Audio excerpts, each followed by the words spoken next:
What's up, all you beautiful people? It's your boy, the Vuvuzela. It is Vuvuzela Victory Challenge time.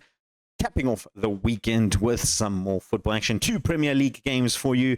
Make sure you hit subscribe. Make sure you hit notify. Tell your parents, grandparents, lovers, and haters to join in on the fun. The Vuvuzela Victory Challenge is always a blast.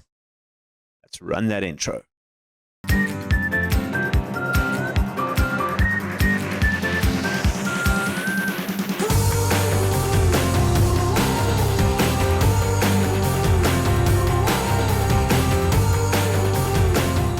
Welcome back, folks. It is the Vuvuzela Victory Challenge. We've got some Premier League action, transfer deadline if something happens, and more Premier League action.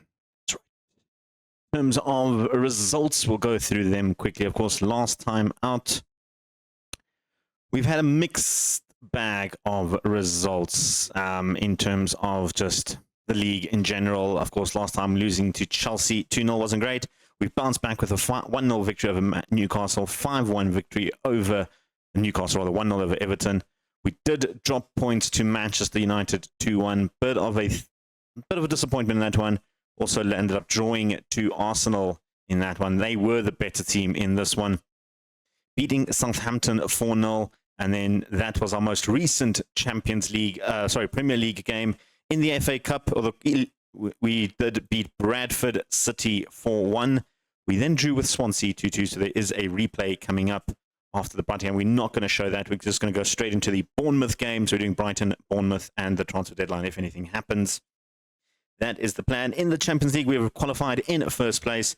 We beat PSV 9-0 in the first game that we played. Amuda picked up a very serious injury for that one. And then we beat Rennes 3-1 in that one. Sam Hunt and Alfredo Barroso both picked up injuries in that one. In the Swansea game, Christian Aloha picked up an injury in that one. And I'm mentioning all these injuries because today, like I said, we are taking on Brighton. We have a lot of injuries to deal with. Lamine Yamal still out injured. He's out for another 8 more weeks. Amuda out for another 8 more weeks. Aloha out for another 9 days. Barroso and Hunt are fit, but not 100% conditioned. So I don't really want to risk them as of yet. We also have Ilaquim is back. He was suspended for his game, so he finds himself in the team ahead of Paul Smart, who we recalled from his loan and has come in and played already 1 game at right back. Picked up an assist already at right back.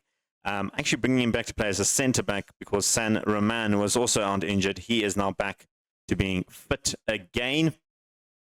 Elsewhere, we had some issues in the midfield. You can see the likes of Brighton has come in after Dixon is also recovering from his minor knock in the previous game. He is just not 100% match fit, so I'd rather play Brighton. Mooney will find himself on the right-hand side today. Has played 1 game there already because of the likes of Amuda and Aloha both being injured. And Alec Power, who's more regularly suited to play on the right-hand side, is moving to striker because, again, Sam Hunt and Barroso aren't 100% fully fit to play, which means Garatikos will move to the left-hand side. I'll put Power... No, it's the other way around. Garatikos will move to the left-hand side. Power will play on the right-hand side. Yaya filling in at left-back after Larkin is also not 100% fit. We've had a lot of minor knocks in the upcoming race, also a lot of football in between, so it does damage the team. Yaya has actually played fairly well at left back. He's played 1 game, 660, not too bad. Lefave and Gross will continue in the midfield, in the defense. Lefave, not 100% convinced he is the best choice. The only issue is I've got Paul Smart who can play in that position. And if we compare the two, I don't think there's a world of difference between the two of them in terms of playing style. Lefave arguably may be the little bit of the better of the two players, but in essence, I feel like they're pretty much of a muchness in terms of just their abilities. Maybe physicals, Smart gets the head on there, but he's coming in as a backup because we have sold Alonso. Alonso is out of the building. He has moved on and has moved to Boca Juniors for 16.25 million. Also sold Benjamin Skov for £63 million there. So 2 big signings rather coming out. In terms of coming in, we have officially signed Faisal Al-Akbib. He might be going on loan to Eintracht Frankfurt for the rest of the season. And Alexander Ulren, who I tried to loan him out, but apparently he can't play for two clubs, more than two clubs in a season. I didn't know that he had played for us, all Schalke, because according to this, he hasn't played any games. So I don't know what's happening. It might be a little bug of some sort. And then we still have Peter Cobb joining us in July, the 17-year-old, turning 18. Pretty much a full-term backup option just to bolster up the under-21s. And Bayern Munich, their latest bid for Jan Fischer is £93 million. Still rejected. I want 113 or nothing. That is what he's worth. 133 or nothing. That is what we're going. If we do sell Fischer, I do have a backup. 3 players that I think could easily be the replacement for Fischer. First one, Kostas Antoniou. Looks like a very, very good goalkeeper. The Cypriot international, 44 caps for Cyprus, 22 years of age. Played for Swansea on loan last season from Juventus. Hasn't played for Juventus, but I feel like he is a very, very good goalkeeper. And if we compare him to Fischer, obviously Fischer is probably better at this point, but I feel like Kostas Antoniou can really improve a hell of a lot at just 22 years old. Maybe not, I don't know. But if he doesn't work out, we've got Robert Henry here, a little bit more on the expensive side, young English goalkeeper, probably looking to be England number 1 if he just gets a little bit more game time for Aston Villa. He will be a little bit more expensive because of being English and playing for Aston Villa. But you can see he is not that far off Fischer. Maybe in the shot stopping and aerial department could use a little bit of work.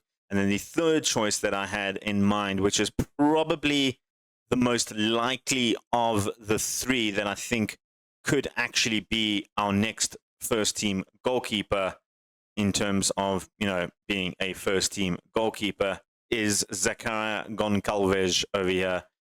Looks like he could be a very good goalkeeper.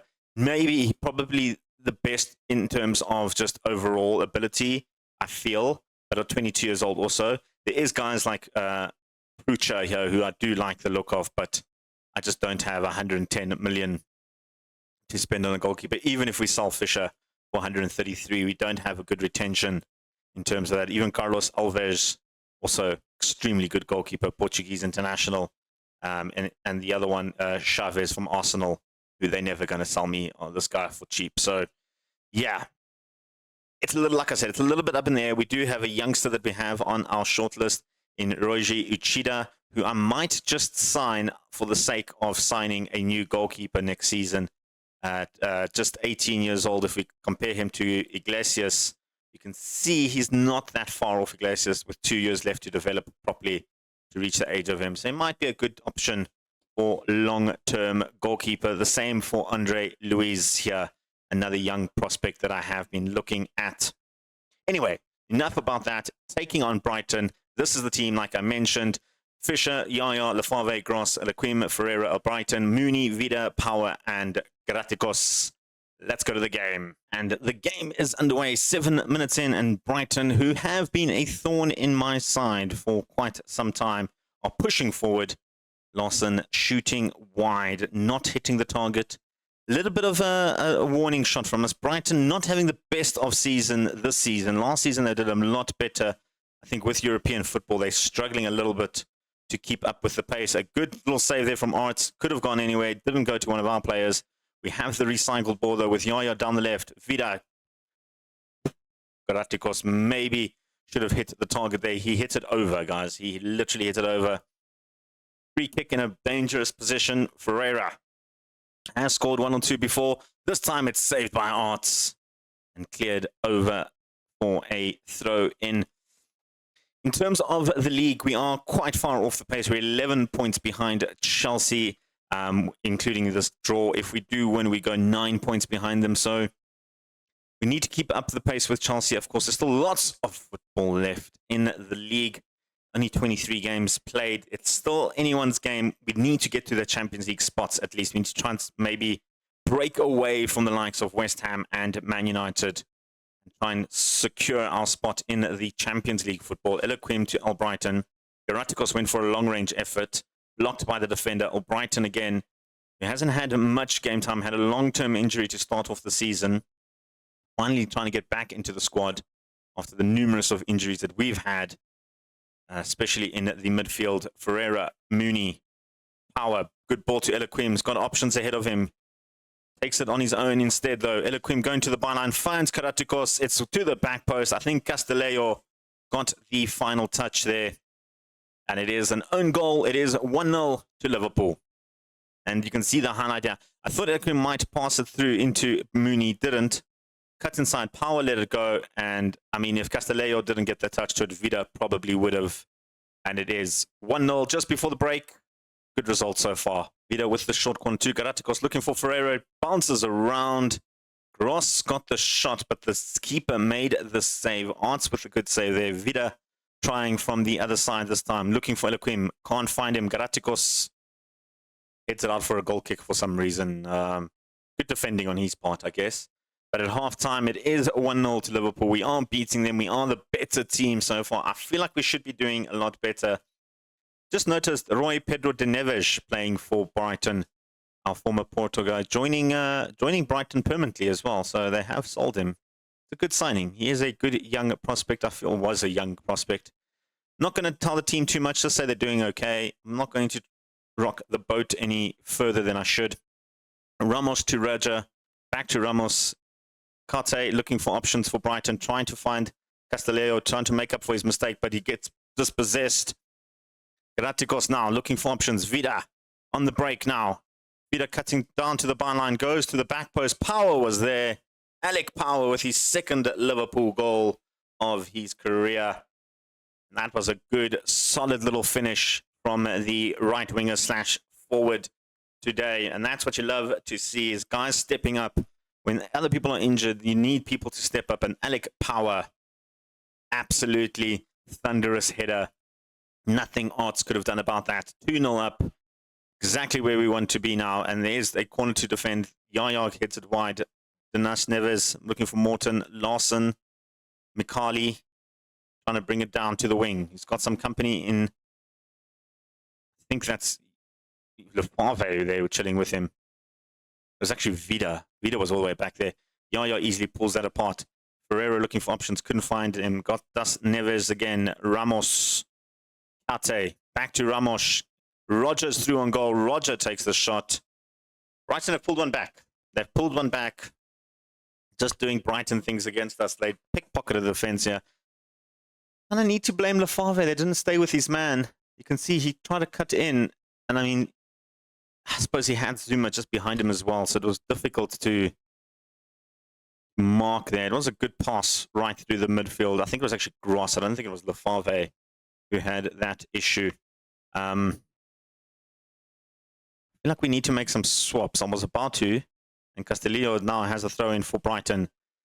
Kate, his passing has been impeccable today. This time it doesn't find Rogers, but gets it out to the wide for Ramos. And Giuliano, their substitute, just scored his 7th goal of the season. Equalised for Brighton. Why do we always do this to Brighton? Our team is just defensively, we're just so bad. It just might need to tweak this tactic a little bit just to help us from the leaking goals. It's really not good. Really, really not good. Make some swaps. Brighton not playing great.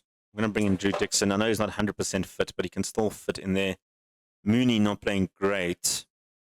I'm going to bring on Sam Hunt, move Power to that side. And swap those two around. Elsewhere, Yaya not playing great on that left-hand side. Don't really have anyone else. Porritt is still here. I can maybe bring on Porritt. We have Sacco as well who can play in the midfield. Vida's looking tired, isn't he? You know what? Yaya come off for Porritt. Although Porritt's leaving at the end of the season on a free, we're losing that 40 million. But I mean, if he's here, we're going to have to play him anyway. So he's an option on that left-hand side. I am trying to play Yaya more on that left-hand side to get him a little bit more accustomed to the left wing-back position. as a potential backup to Larkin next season. Giuliano's broken through. Giuliano takes the shot really against the run of play, and Brighton are in the lead.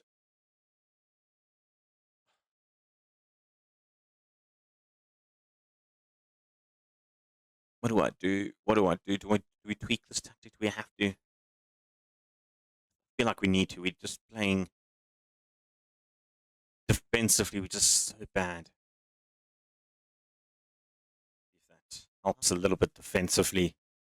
I mean, I can't say we've been defensively good. A loss here is actually bad because it drops us below Arsenal into 6th place.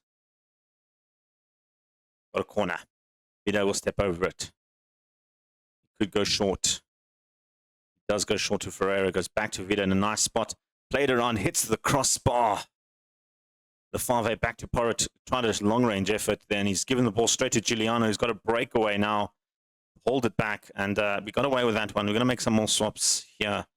Like I said, Vida looking super tight. Is playing very well. But I'm going to leave him on Ferreira or for Sacco. Bring Sacco in there just to play a little bit more. Gross on a yellow card, I'm not enjoying. Smart can come on there. Swap those two around. Elsewhere. Then, you know what? Champagne coming. You don't have any more subs. Is that 5? That is 5. I miscounted. I counted 4. I forgot about Hunt coming on. Can we do something? Anything?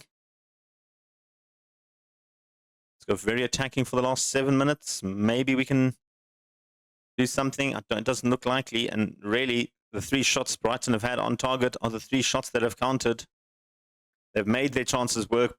Giuliano coming off the bench to score 2 goals was absolutely brilliant for them. We've lost to Brighton. I'm annoyed.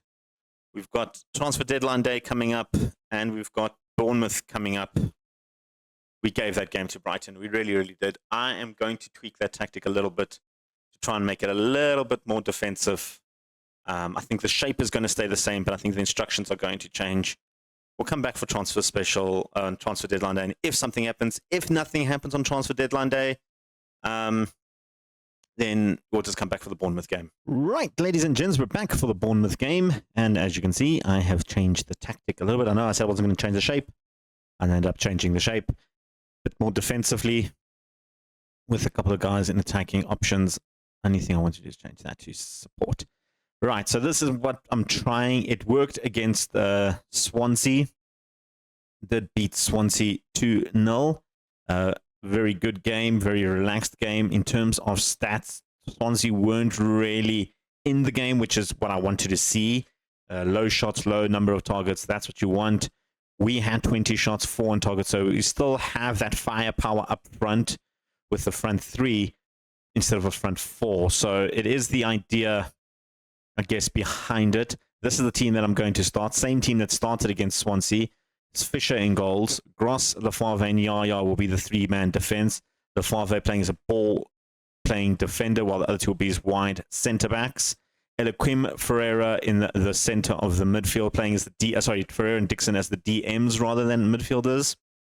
In the Swansea game in the second half, I did move them up to play like that, when I saw we were a bit more in control of the game and defensively we were looking a lot good. So I did move them to that sort of roles. But for now, plays a deep line playmaker and a Segundo Volante on support, the 2 of them. Wingbacks on defend, Larkin and Elequim, not bombing up as much as they used to. That's more falling onto the power of the wingers, but it does help us defensively a lot, which I think was a big issue, especially on that wing side. Alec Power will continue his role on the right after Amuda and Aloha both still currently injured. Vida on the left, Sam Hunt will start. It does mean I have to sacrifice Lamine Yamal to playing as the 2-man striker with him, but Lamine is still out for another 7 weeks, so maybe things will change in 7 weeks' time. I don't know, but for now, we're going to play with the 1 striker, and I feel we'll have to see how it goes. Taking on Bournemouth, big game for us. Let's go to Anfield. All right, we have possession now through a missed pass from Bournemouth to Ferreira, playing deeper than he normally does. Vida, we play deeper as a whole as the club, but we do break forward very quickly like that, with Hunt finding a way through thanks to Vida. His 35th goal of the season. Sam Hunt, 15 minutes in, 1-0 against Bournemouth. You can see Yaya to Ferreira. Good little idea Vida saw the opportunity and Hunt had to break through the line. And like I said, we play a little bit deeper, but that does allow our players like Vida, like Hunt, like Power on the right-hand side to try and break that offside line. I did play them as an inside forward, the two wingers, but I realized we weren't doing any sort of damage, and then I moved them to wingers, and it just happened to be a team that plays against narrow. I think teams that do play wide against us, I think an inside forward might work a little bit better if we can overload them, especially those that play with DMs. But now Ferreira is through, breaking through. Power has some space, finding Hunt, and finding Hunt for his second of the game. 2-0 up in just 3 minutes. That is something amazing. And Ferreira yet again playing in that deeper role, picked it up nicely. Power, look at the space he had. And Hunt, I mean, you give him 5 opportunities like that, he's scoring 4 out of the 5 easily for you. Sam Hunt has really been the revelation that is Liverpool, so much so that I might even be considering to sell Lamine Yamal in the summer and try and cash in on him just to help the financial situation out in the club. He is on a huge contract. He is a very, very good player, don't get me wrong, but if a Saudi club comes along and willing to pay that amount of money, I think I might take it in this sense. The same with Amuda. I know we have the likes of Aloha and Power who's showing they can very much capable of playing on that right-hand side. And those are 2 very big contracts. But here comes Larkin now looking for Power. He just couldn't get the header. Not that good in the air, Power. I'll give him that. That is something, a bit of a weakness in his game. But look how he's tracking back to get all the way back to the defenders. Goes all the way back to the goalkeeper. And trying to rebuild from the back, Bournemouth. Very interesting idea from the winger, but Pozzo is through on goal, takes the shot, goes over the top. I think Fisher had that covered, though. I think Fisher was had that bit sighted. I think he was, if it had been on target, I think he would have got it. Oliver Golding, former England international. Golding hasn't managed to break back into the England squad. Jones looking to Guerrero, back to Jones. They're pushing back a little bit, and I like how our team is pushing them back into their own half. Velez looking for options, back to Guerrero, gives it away to Illaquim, and now he's gone the breakaway. We give Illaquim a bit of space. He will find a man in the box, and he finds Sam Hunt, who finds his hat-trick, his 37th goal of the season, 3-0 up. I was worried that this tactic might not result in a lot of goals, but it certainly has not taken that foot off the gas when it comes to going forward. Illaquim finding Hunt, took a deflection, and Wayu couldn't make the save, didn't even see where the ball went. Trick hero already in the first half. Sam Hunt making a little bit of a statement in the game. Of course, we've lost a little bit of traction in the top 4 after that loss to Brighton, but it is a way to make it back, and I'm kind of liking this tactic. It seems a little bit more solid, except for chances like that where we get a bit lucky, but I think this might be the way to go. 3-man defense. It does mean we might need to find a new defender in the summer. Power, at least as a backup option or not. Illaquim took a deflection. Power didn't register where the ball went. No one registered where the ball went, and eventually they clear it out. Easily could have been 4-0 at the break. 100% happy with the way the team is playing. You know what? You guys have been brilliant. Carry on, guys. Do as you can. Keeping an eye on the likes of Dixon and Yaya. Not playing great. Lefave in the centre mid-back position. Maybe not the best choice to play in that thing. I think Beedling might actually be a better option, but I just feel like Lefave is a little bit of a better defender than Beedling. But we're going to find out now. I'm going to make some swaps. Dixon is looking super tired out there. We're going to bring on Albrighton to play there. Elsewhere, Lefave come off for Beedling. I want to try Beedling as the centre of the 3 defense. Elsewhere, Vida looking a little bit tired. We'll bring on Bin to play in there. I think just those 3 subs for now. We'll keep the rest in our pocket in case we need something. But I just want to try and give Bin and Albrighton a little bit more game time as well. Let them get more accustomed to this type of formation, really. A couple of minutes left to play. I think we should make the last bit of subs, the last 2 subs. I think so. Sam Hunt will come off. You can have a standing ovation. Garatikos can come up there in the front. Elsewhere, would have preferred to stay on the bench. What a muppet. Pereira looking tired. Mooney can come. You know, it's Sacco. No, Sacco can't really play there. We're going to have to use Sacco as more of a strike option. But Mooney can come in there, play him as the deep-lying playmaker. Make those two stops just to give Ferreira and Sam Hunt a little bit more of a rest. Get them... we've got Leicester City coming up in the League Cup phase, so that'll be a nice test to see how Iglesias handles the three-man defense, because I have been playing Iglesias in the League Cup. We're going to win the game 3-0. They came a little bit back at us in the second half, but I think the game was already done and dusted by half-time. A good, solid performance. It puts us back into sort of the pack, the running pack, the best of the rest running pack. I think Man United and Chelsea seem to be running a little bit away with it. Tottenham as well. I mean, there's a 4-point gap between Tottenham and Arsenal. We're 2 points behind Arsenal in 4th place. West Ham do have a game in hand. So it is going to be very, very tight coming into the end of the season.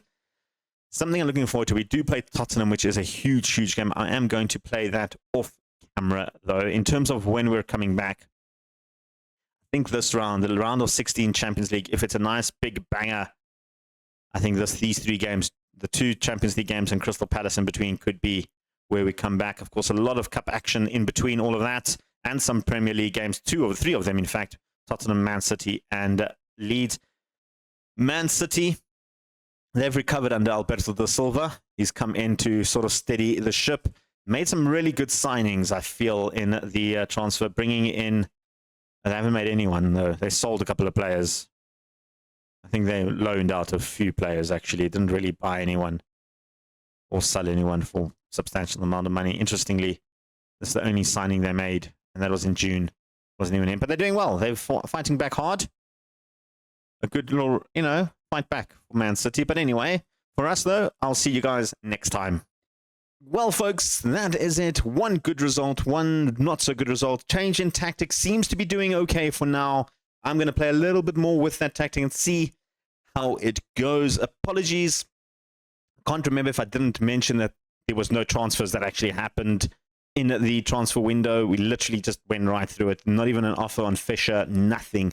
There was just plain, boring transfer deadline. So I apologize if I didn't mention it. I can't remember if I have mentioned it. So I apologize for that. Anyway, make sure you subscribe, get notified, tell your parents, grandparents, lovers, and haters. Leave a comment down below. Do you think I should sell Lamine Yamal? Let me know what you guys think. For now, though, until next time, peace. Chicken grease.